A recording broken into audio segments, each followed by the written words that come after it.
Suzuka feels as good in F123 as it has in any Formula 1 game to date. It's easily one of the most flowing circuits with a real technical edge.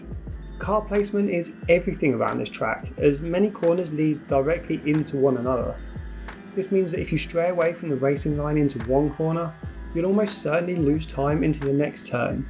So a good stable car setup that allows for perfect placement lap after lap will really reward you with consistent lap times throughout a race.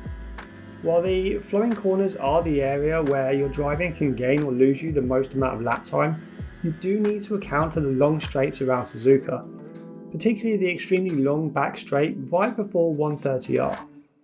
This means we can't set our aero setup too high, so I've gone with a front wing aero of 31 and a rear wing aero setup of 28. Front end grip is ever so important around Suzuka, so a higher front wing will benefit more than a higher rear wing setup. As is the trend with the majority of F123 car setups, a 50% on-throttle diff setup is the best approach around Suzuka. It allows you to easily get the power down out of slower corners such as that hairpin and the final chicane.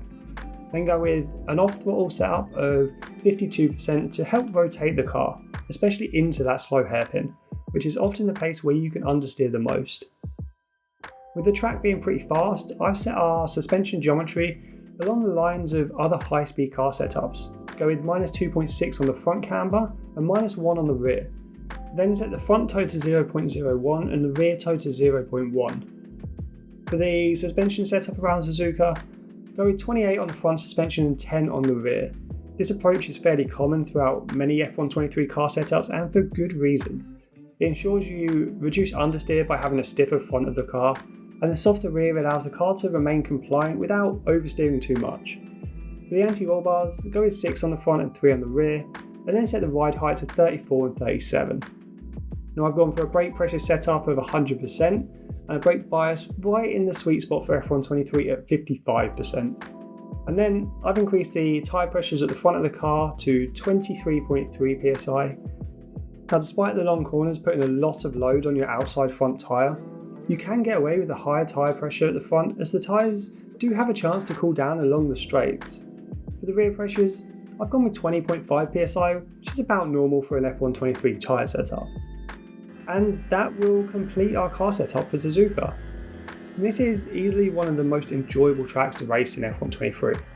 The flowing corners and relatively fast track layout make for a circuit which is just plain old fun to drive around. During a race you can have some fantastic wheel-to-wheel battles with other drivers, with plenty of spots around the track to overtake. Let me know if you enjoy this track as much as I do and what your favourite track in F123 is currently. And for now guys, enjoy the setup and I will see you out on track.